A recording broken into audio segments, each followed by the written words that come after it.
Yes. Okay, well, I'm officially archiving the session. Let's go ahead and get started while we wait for our anyone else to show up. So welcome everybody to the final go-to of the session. We're just going to get the nitty-gritty stuff out of the way, make sure everyone's on the same page, and we'll get into the fun stuff today. All right, so week 4, genre theory, of course, which is going to transition pretty smoothly into cinema history, which is also very genre-heavy. So we're kind of greasing the path a bit, get you in that mindset, and move down to the next thing. Discussion for this week is the auteur. What that is we want you to pick a director that you feel has a very distinctive style. The idea of an auteur is it's very evident who's in charge of making the film. If it's a Tarantino film, it's very obvious. If it's James Cameron, it's very obvious, so on and so forth. People have distinct styles. Michael Bay, people like this. Pick them, try to illustrate what makes it evident that it's a Tarantino film, that it's a Michael Bay film, so on and so forth. And also, now that you've been through the course, how are you filming or viewing films differently now that you can look into them a bit more in depth? Obviously, at the end of the week, final projects are due. Hold on 1 second.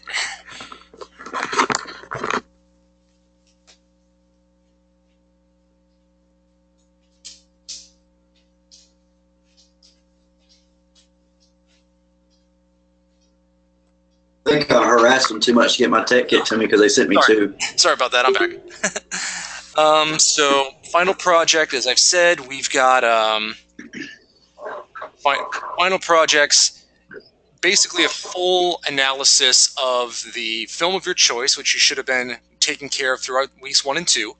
And you can either do it as a written essay, as I've said, or you can also do it as a video, an AV presentation, focusing on, of course, the mise-en-scène, cinematography, the directing, basically every single aspect that makes a film a film. So,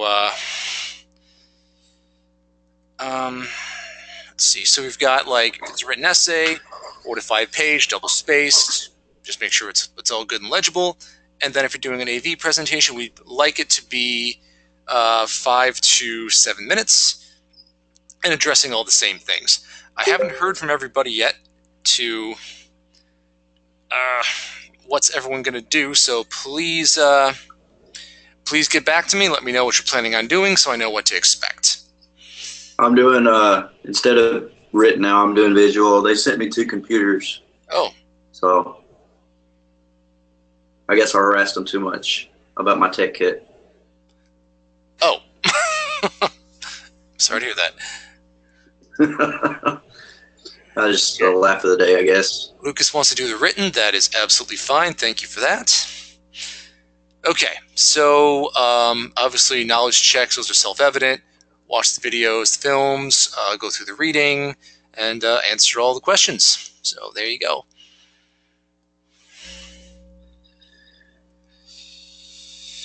All right, so this particular week we are doing the actor's contribution. Up until now, we've only been looking at the technical aspects. How is the shot framed? What does the lighting do? How is it cut together? And all these things obviously are very major facets, but there's also the human element to take into consideration. What is the actor bringing to the table?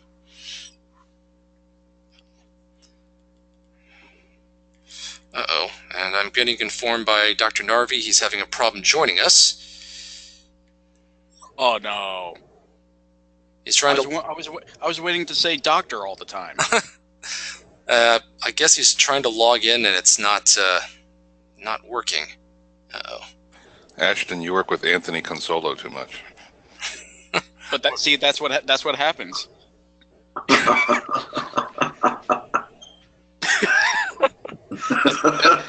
That's what I get for punishment. And thank you for mentioning that, TL. Now I can't ever do any of his audition tapings ever. He says that hold on a second. He's saying he logged in, but I can't see him here. Uh-oh. Oh. Oh, he may have used the wrong link. Oh, that's not good. Yeah, he's not on here. No, I don't see him. Yeah, I don't either. Lucas is on here twice. Yeah. Yeah. Okay, that's not good.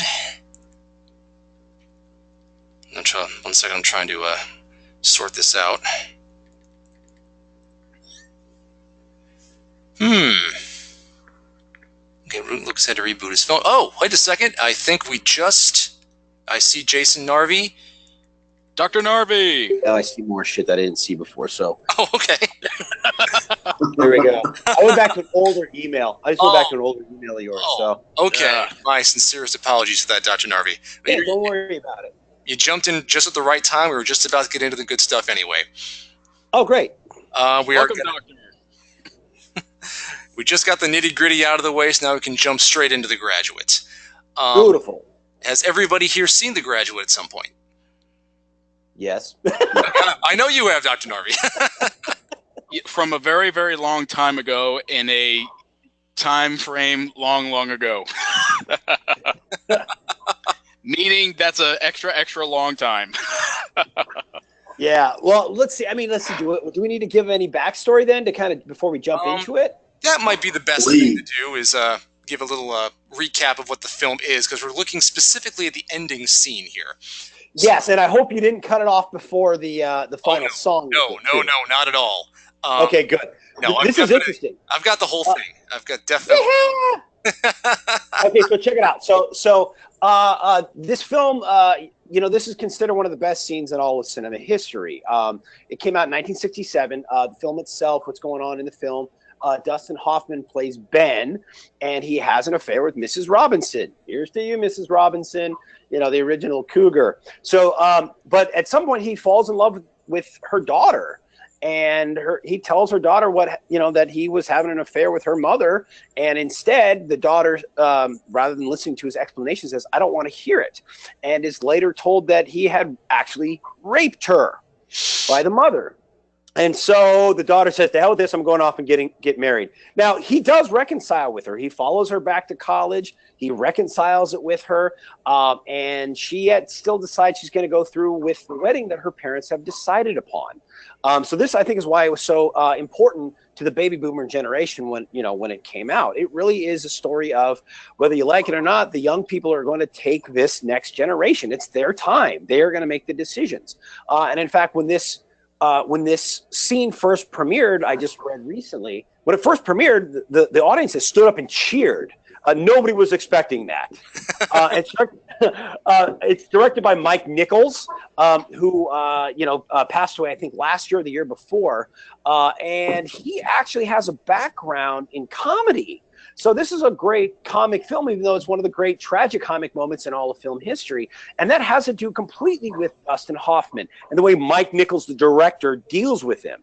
Mike Nichols has a background in improvisation. He kind of is one of the starters of Second City here in Chicago, which, if you don't know, Second City is kind of where Saturday Night Live comes from, for instance. So he used both Anne Bancroft and Dustin Hoffman's kind of method acting training and their ability to improvise, and he plays with it. So you see a little bit of Anne Bancroft in this one as the mother, and you see Catherine Ross playing the daughter who's about to get married, named Elaine.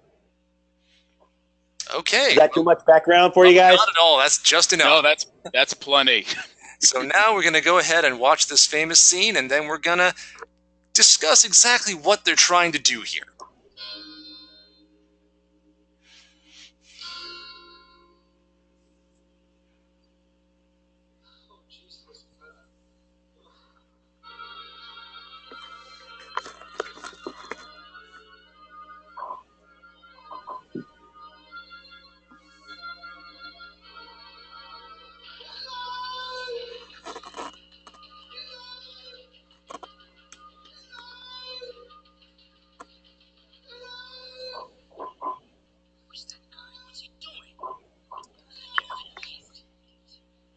That's Anne Bancroft right there.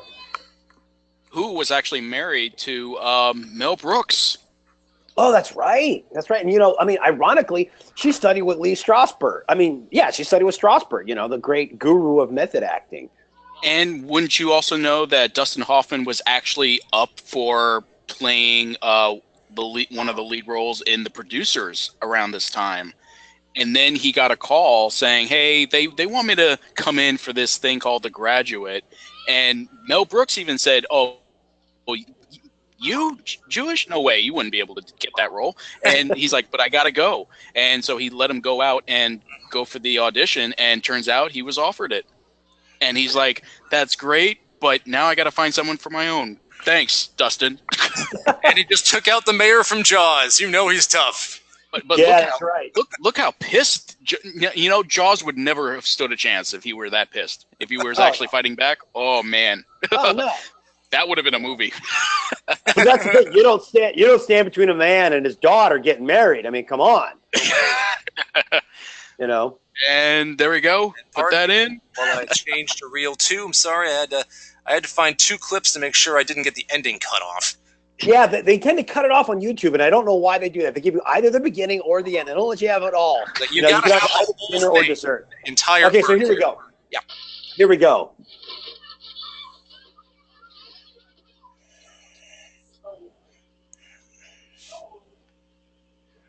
So they've escaped the church. They've defied the authority figures who's telling them how to live their lives, and they're making their great escape.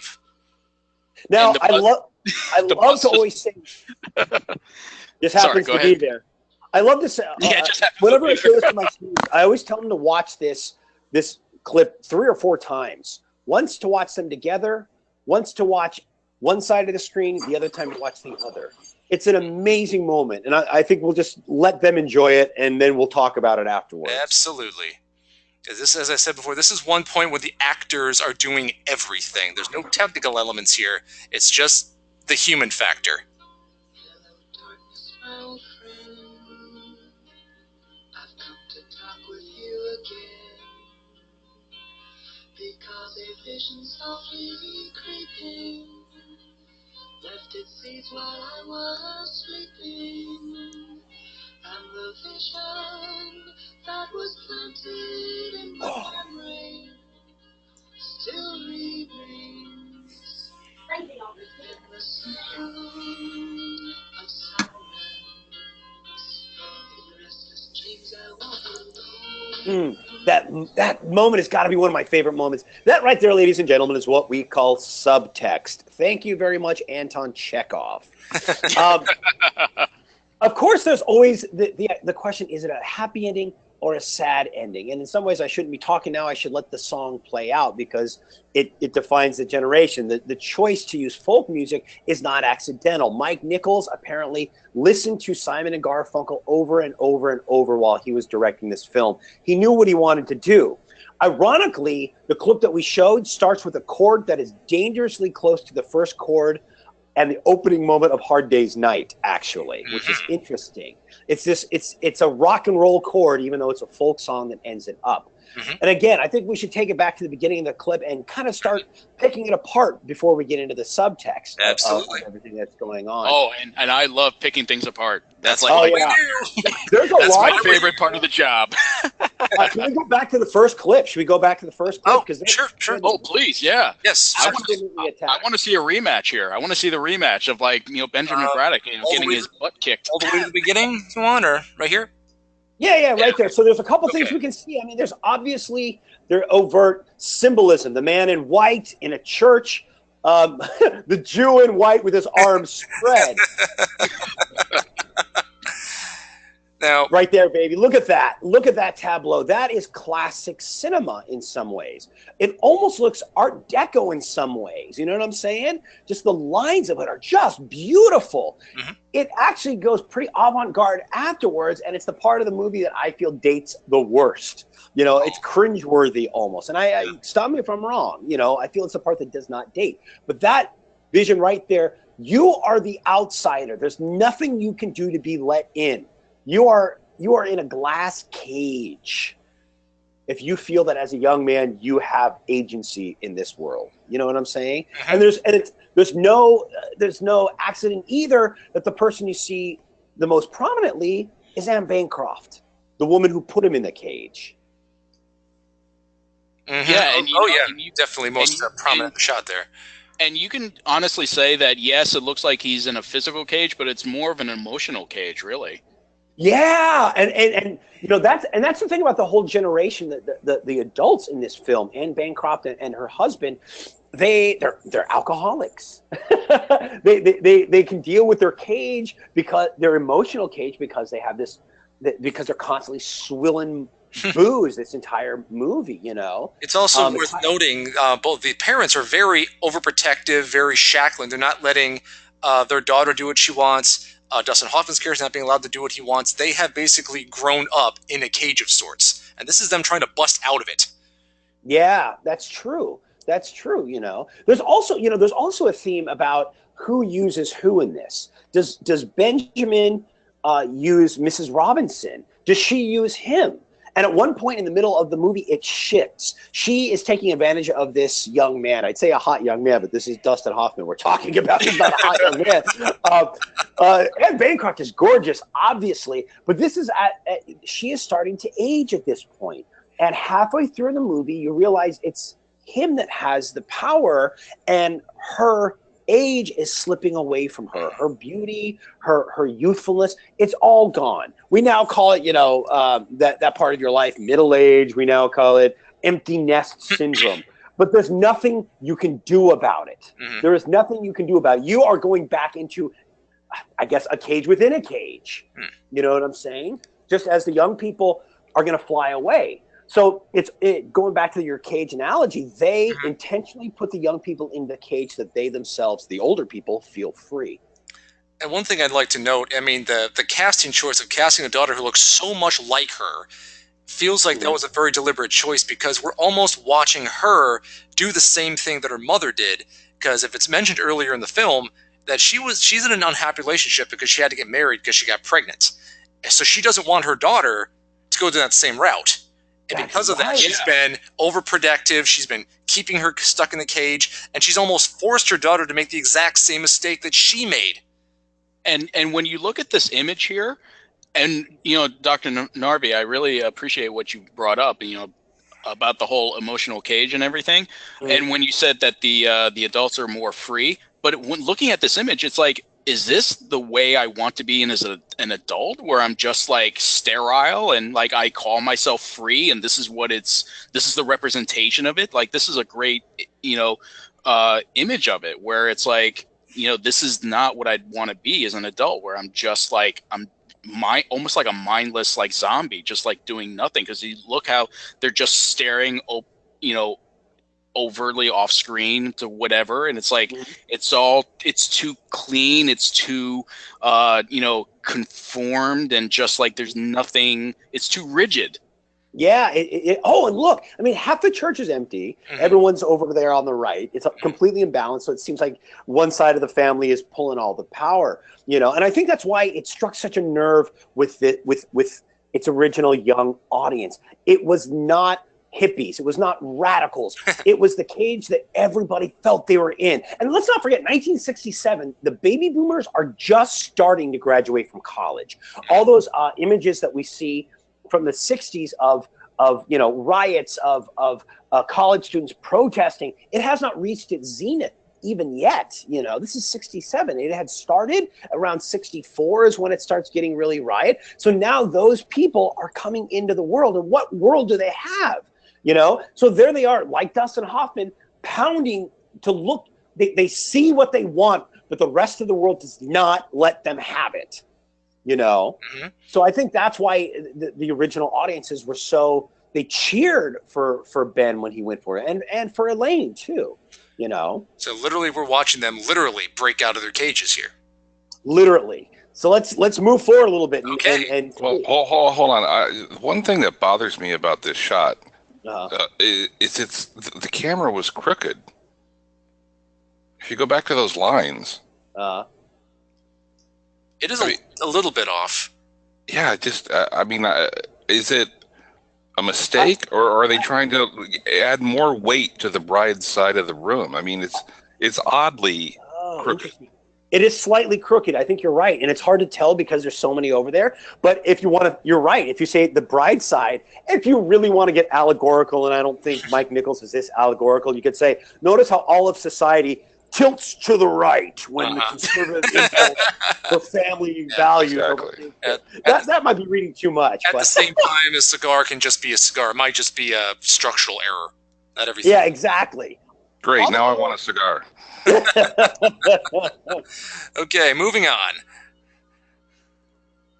I love the look at that. Look at that pain. That is not something you can fake. You know, that is not something you can fake. And really, he's defeated at this point. He cannot win. He's going to fight a losing battle. And isn't that what a hero does? Otherwise, it wouldn't be a hero. Absolutely. Real Don Quixote here. Yeah. Well, it's not much heroism So why if you know don't you're you- going to win. So Why don't we this time through? Why don't we follow him? And Okay. when we actually go and watch the scene in the bus, you know, everyone, if you can, cover up Elaine in that one, and just watch him and watch his reactions and see how he feels about the whole thing. All right, and then we'll go back to her the next time we watch it. Let's do Sound it. good? yeah, let's do it.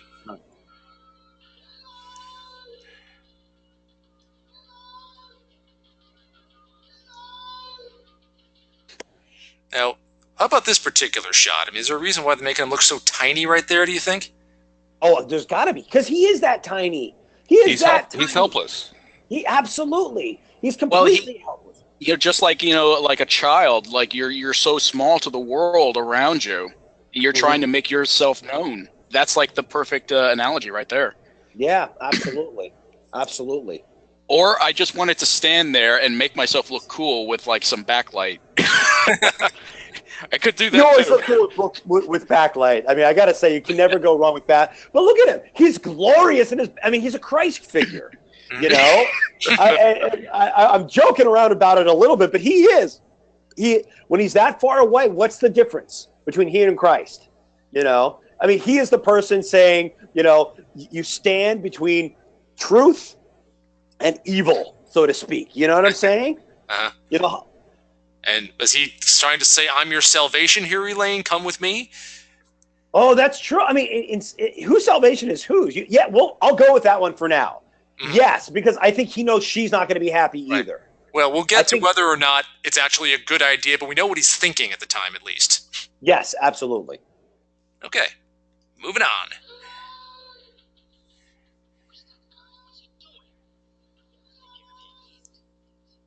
He's too late. And, Look at and her, look at the, self-satisfied. did you see the mom's face? The mom's she's face happy. was almost like, yeah. Yeah. Well, and Like you know, she was happy. she was like- happy. She I was think- kind of happy. You know what? Now that I think about it, the last time, pause this for a second. The last time we saw the mom, I think in the film, the last time we saw the mom, she overheard. Maybe that wasn't the last time we saw her, but I remember there's a shot.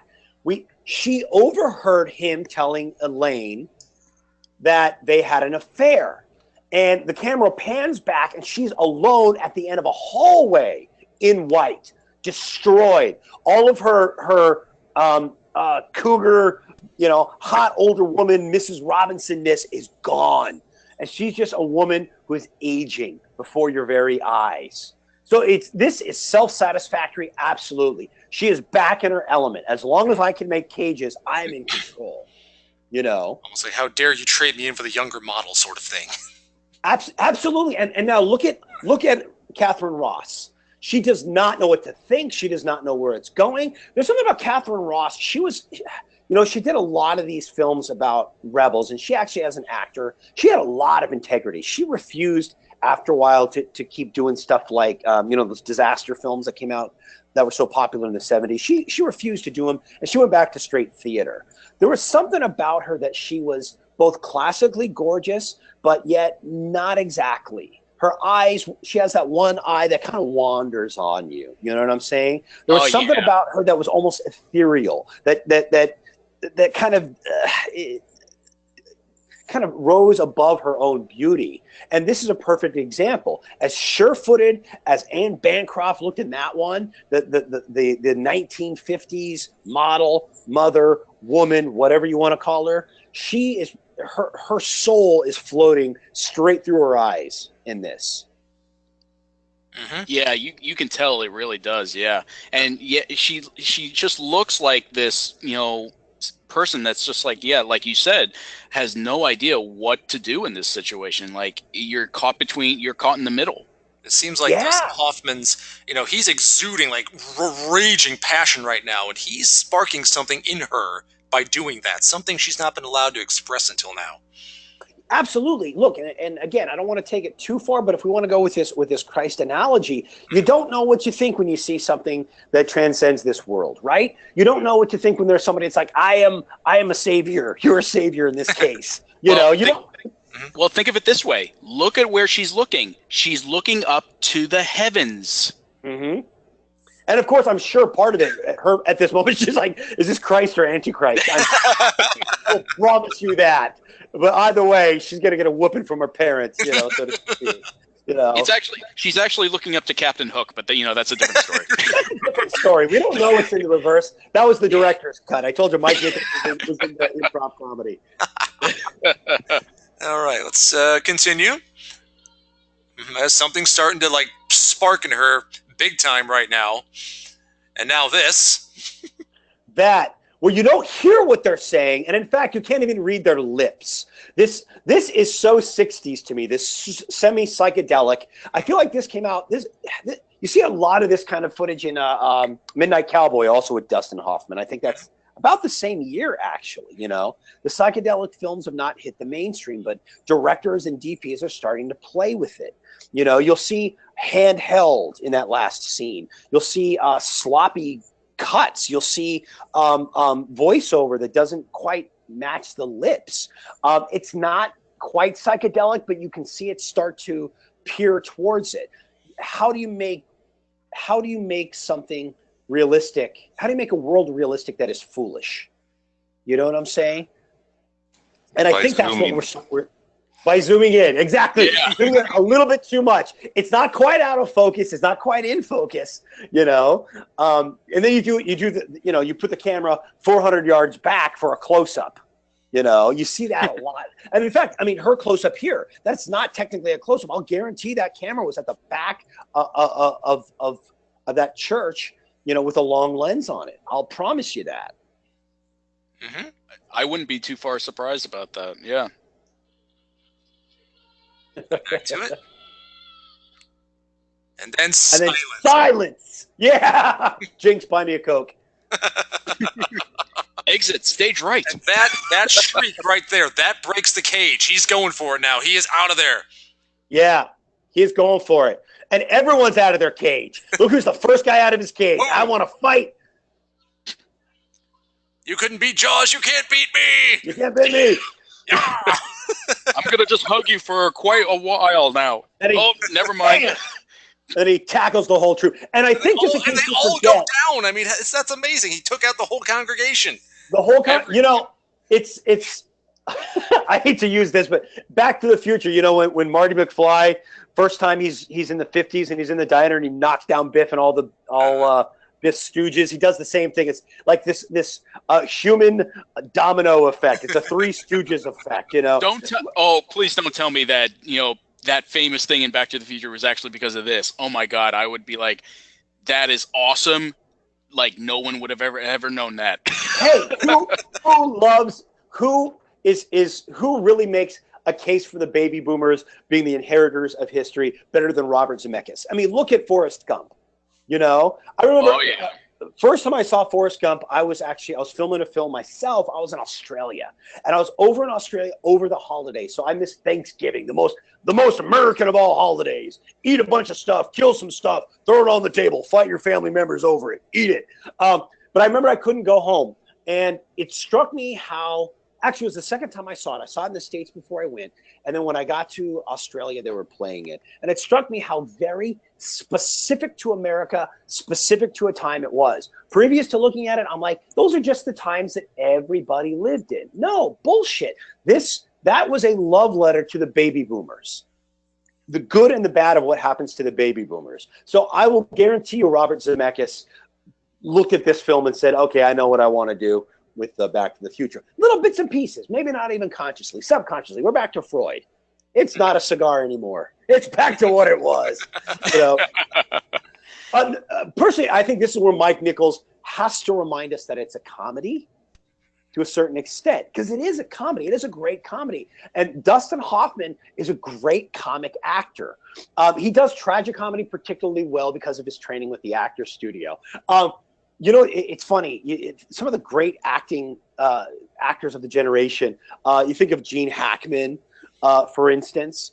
You think of Robert Duvall. Robert Duvall, Gene Hackman, and Dustin Hoffman were all roommates together. So think about that, okay? These great method actors all living together. One of them is funnier than the rest of them. And of course, Gene Hackman's acting teacher himself was a close buddy of Mike Nichols, who directed this film. So you gotta kind of understand that people who know comedy and tragedy know that the difference between the two is ever so slight. It's in the eye of the beholder, you know. But again, so that's what I think is going on with this. I'm going to attack you guys with a cross thing. All right, do it. What do they say? Comedy is tragedy plus time. Oh yeah, absolutely. Yes. I also heard the difference between comedy and tragedy. Tragedy is when I lose my job. Comedy is when you do. That's the America's Funniest Home Videos mentality. As long as it happens to somebody else, it's funny, right? Exactly. So I think it also, the cool thing about it too is it leaves the audience not sure how to feel.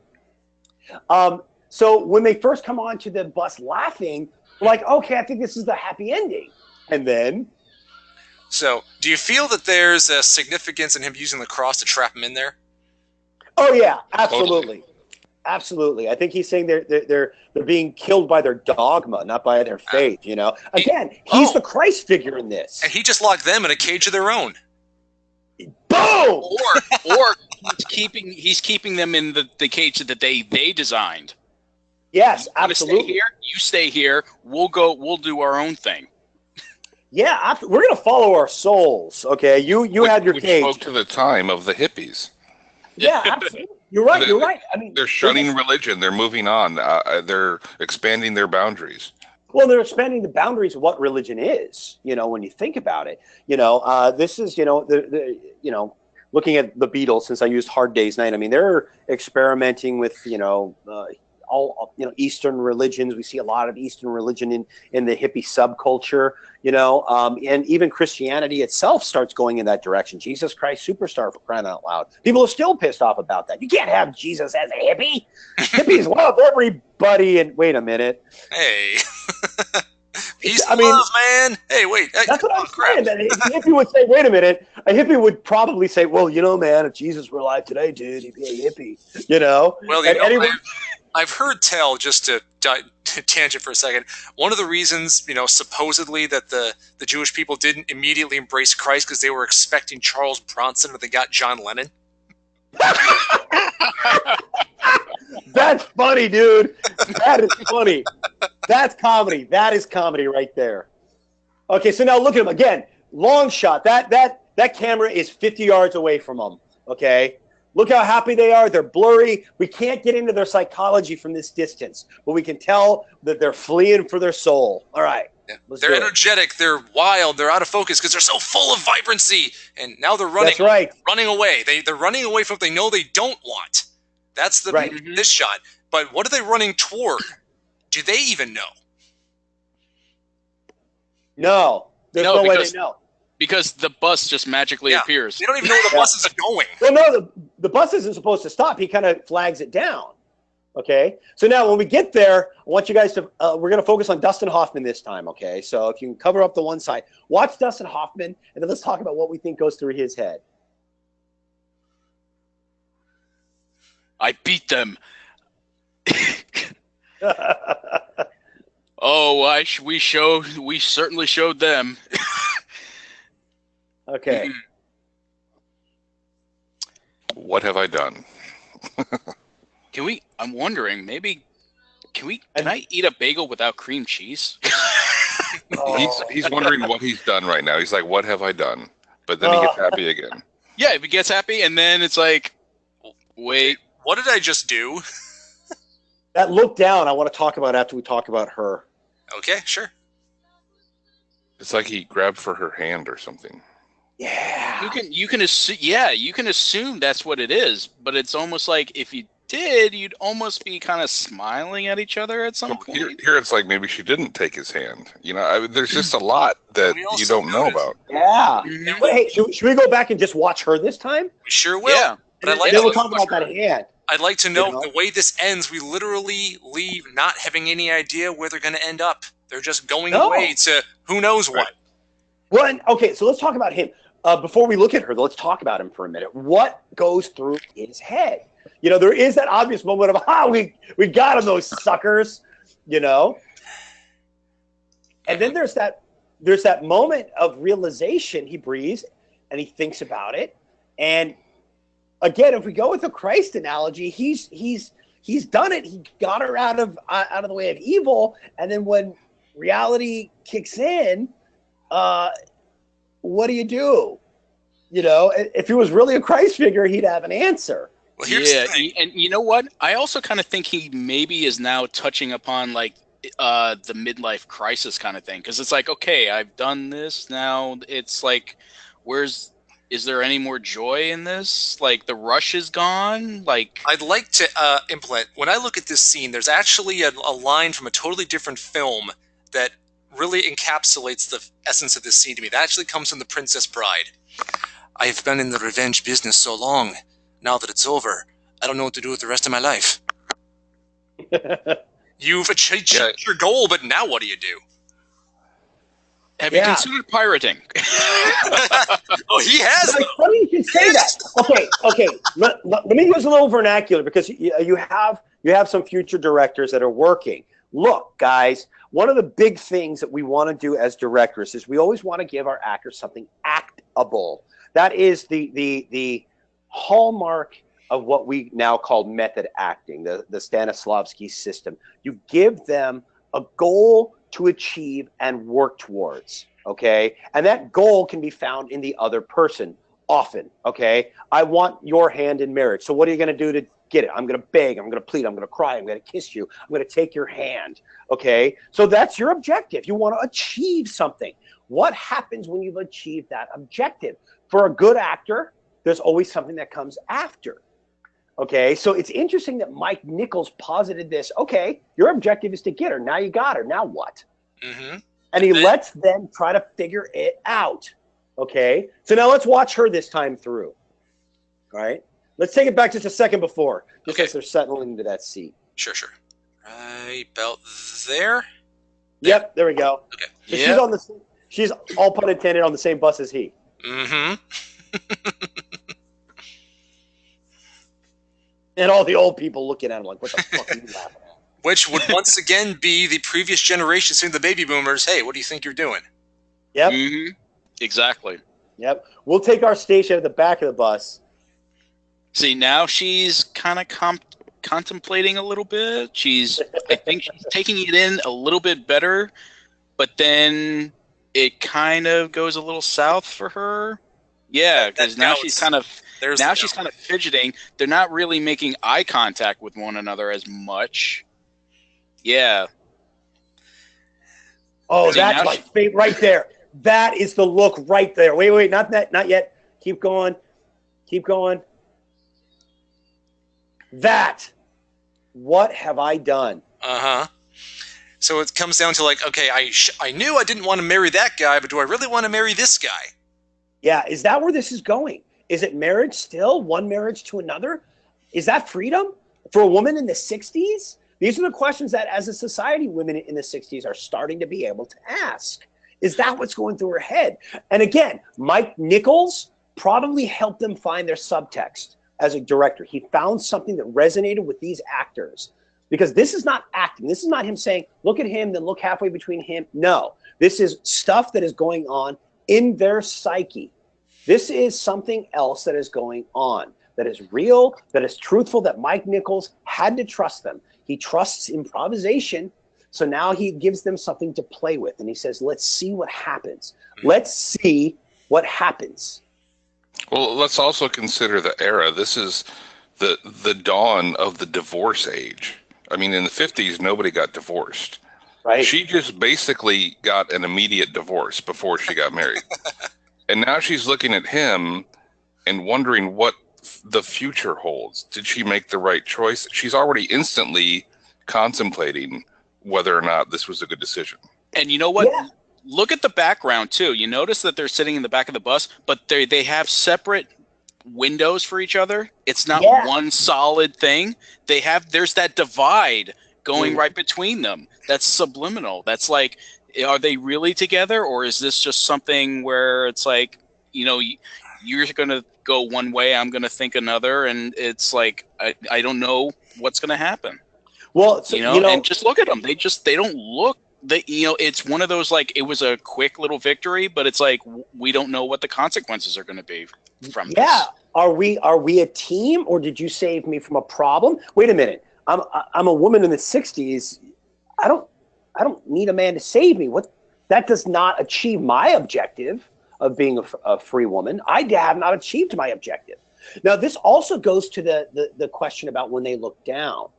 Now, when they originally filmed it, they filmed a take where I forget who. I think he takes her hand, but Mike Nichols or either he or the editor, and I'm sorry I don't remember who the editor is, decided they didn't want it. They wanted the two-shot instead, because by seeing the hands, it removes the ambiguity. It tells a different story. It says they are one and the same. All that beautiful framing you were talking about with the two windows is thrown away by using that shot. So that's a real sort of moment of, I'm sure that when they filmed it, Mike Nichols thought he knew what he wanted, and then when he saw the two shots, said, no, this tells the story I was trying to tell. And that speaks a lot to editing, because there's a great YouTube video about how Star Wars was saved in the edit. Because I've seen that. Yeah. The attack on the Death Star, they weren't going to kill the rebels. They were just attacking the Death Star. When you ramp up the drama that they have to do this in time to save the rebels, it's a totally different story. So to your point, he could have shot it one way and looked at these takes and said, I love the ambiguity. Let's go this way instead. Yeah. Yeah, absolutely. Yeah. And because it's one continuous shot, essentially, that you just stay on, it becomes truer, because it's like you're seeing exactly how these characters are at the moment. You know, when you cut it up, you're taken away from it. You've got a whole arc in one shot alone. And she is starting. She goes. Go back just a little bit, okay? Notice how she goes from grounded to starting to wander again. She's only home for a minute. Now watch. Let the whole thing play. And watch how at the end. Oh, take it back just a little bit further. Okay, so. Like her eyes are flitting around like that? Yeah. Well, also, yeah, notice, too, that their eyes are looking in the complete opposite direction of each other. He's looking to the left. She's now looking to the right. That's that's some internal dialogue going on. She's got a monologue going on in her head. And it's possible, if the actor can't find it, for you aspiring directors, you tell them something that you make them run in their head, something that is good for them, something that makes something happen. Let me tell you, one of the things I always do with actors, okay, something that I figured out as an actor and that I always go with, and everybody probably knows my background was definitely in comedy, but I trained at Strasberg. I trained with that method stuff. What I learned was the 5 to 10 seconds after you have achieved whatever your character's supposed to achieve in that shot, those are yours. Those are when you have the happy accidents, because often, and guys back me up on this, the editor, if they're like, I can't put together I can't tell the story with what I got, they can look at those moments and they can put together a performance. So your performance are those happy accidents. Actors that are like, oh, I fucked up, sorry, guys, call cut, and they will sabotage the shot because they flubbed a line. Bullshit. Those are the happy accidents where we see a real human being struggling through something, and often that makes that final cut. You know, that your performance is the first of that performance. That performance is going to be made 2 or 3 times because of that editor. Let's face it. I can definitely agree with that because a short film that I actually did, I was originally going to have this actor disappear, just cut away from him, but I wanted to hang on to the shot a little longer because it's like it was a simple thing of him getting up, but the thing is, seeing all the hurt and the pain of having to leave was so much stronger. And then, of course, I had the other character just look, and then, of course, he's gone. But the fact is, like, seeing him, get up was like so much more powerful than just cutting away and not seeing it. Such a simple little thing. Oh, absolutely. And I don't know if you've ever done this when you're directing. Is I will talk to my actors while the camera's rolling, and I'll be telling them stuff that I want them to do and to think about and go and do. And that ends up being the footage that I use, because they're listening hard and they're looking and they're trying to figure it out. They're trying to figure out how they're going to do it. And they struggle within themselves to say, okay, I can do this. And then they come out with with their dialogue that's wooden. I'm like, that's fine. I didn't want your fucking dialogue. Pardon my French. I didn't want your dialogue. I didn't want that dialogue. I want to see you thinking, You trick them into acting. Awesome. What do we want to do with our last 10 minutes? We want to watch this shot one last time with the two of them, and we can all throw out what we sure. think. We just want to look at another moment. Well, before we do that, I usually wrap up with a Q&A if anybody has any questions. Anybody have any questions? Yeah, let's do that. Questions or insights, something that you guys saw that we didn't bring up. The silent masses, please join in. Hey, silence like a cancer grows. And you know what? Looking at these two, I think they just figured out, like, oh, great. So I just walked in, and now I'm going to have cancer. And the cancer's sitting right next to me. Looking at them. Oh, Ashton's such a romantic. I know I am. Well, I guess Johnny and Lucas will... oh, well, no problem. Does anybody... Well, going back to what we're talking about, I think, another dimension to this is just picking these actors who can act.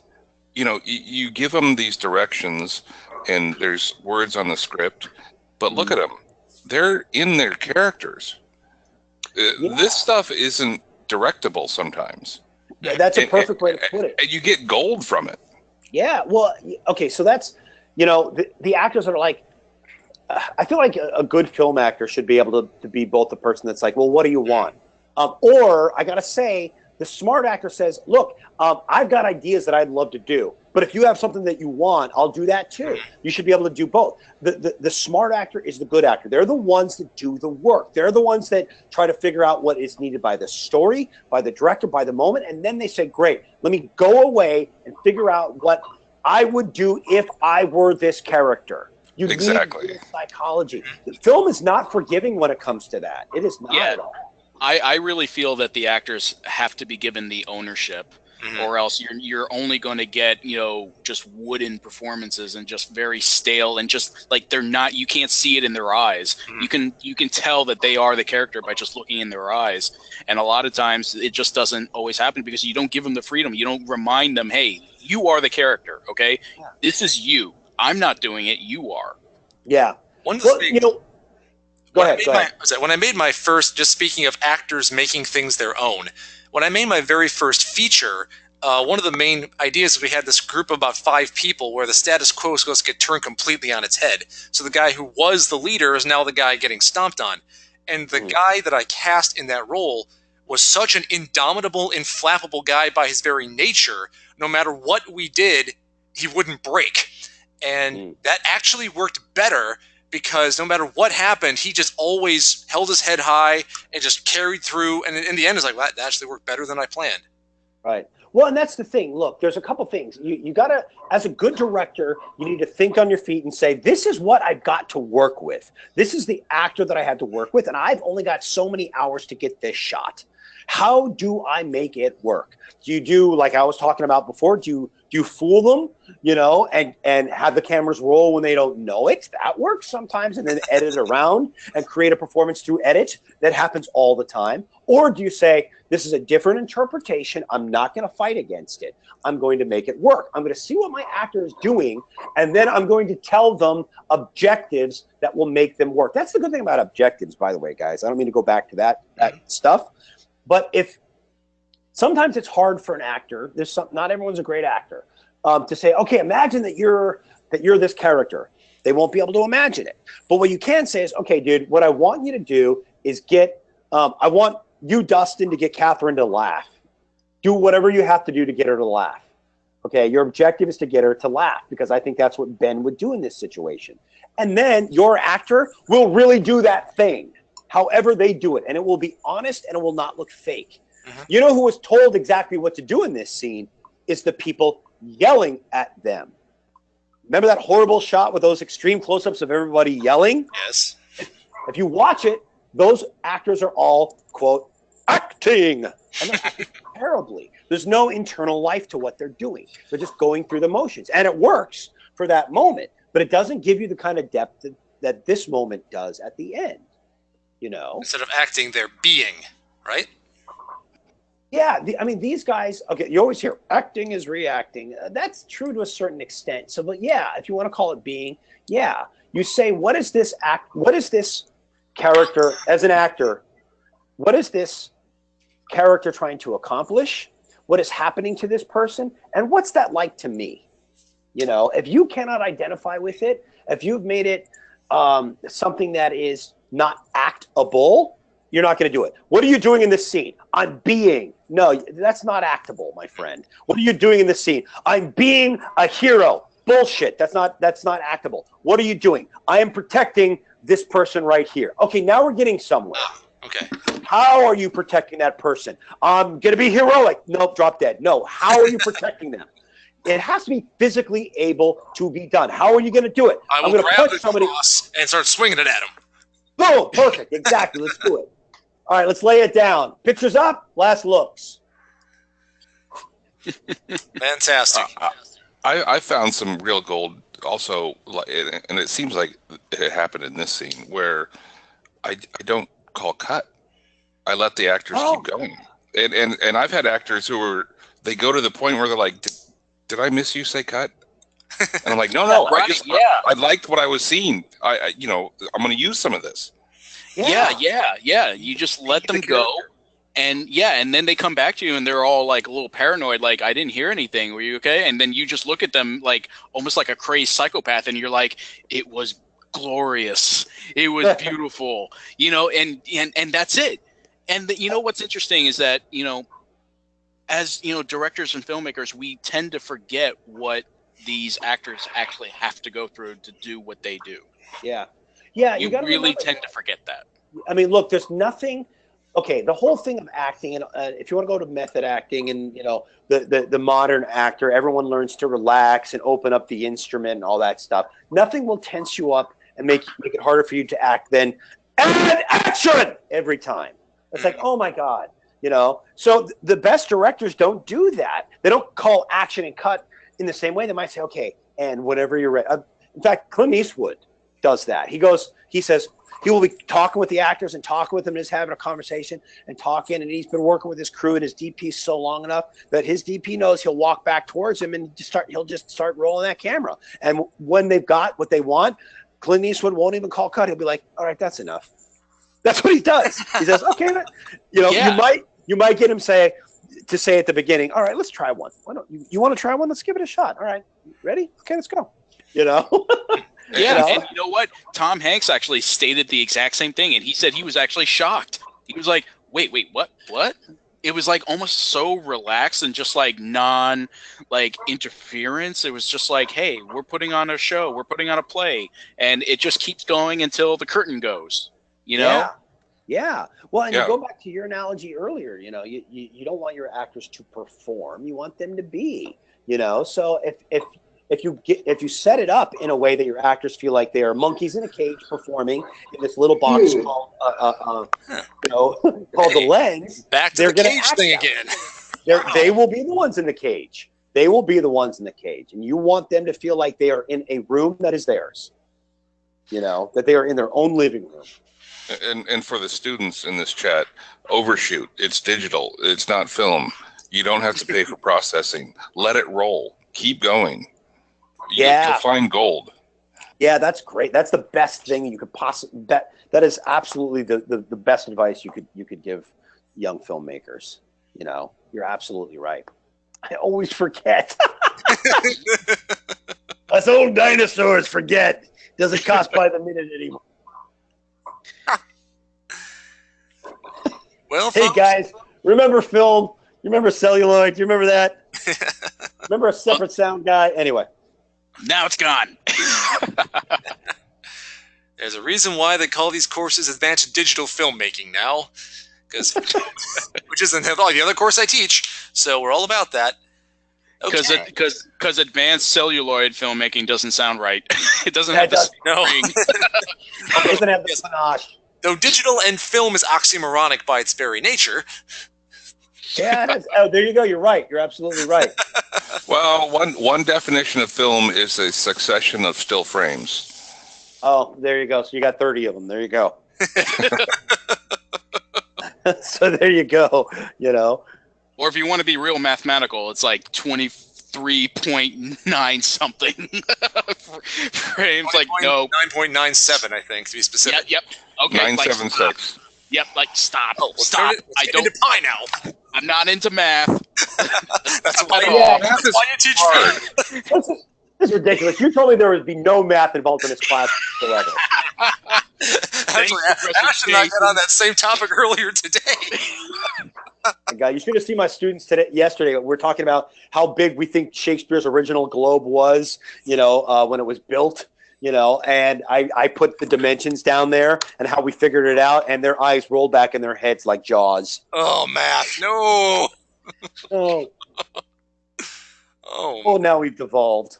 and totally derailed. Fantastic. So, does anyone have anything else they'd like to do before we call it a night? Dr. Narvi, do you have any final advice? Any final advice? God, that's such a big open-ended question. You know, again, my thing is always No the pressure. actors. Yeah, no pressure. Look, if you got a great editor, you don't need the actors to be on their point. But I always say, look, man, the actors are your first product. If you've got good acting, you've got a beautiful movie ahead of you. If not, you've got an uphill battle, which can be won. Okay. But if you remember those things, that actors are not automatons, that, you know, you need to make them comfortable. Give them something real to work with. Accidents are what you want. The script is a suggestion sometimes, let's face it, okay? Improvisation. Get them to play games.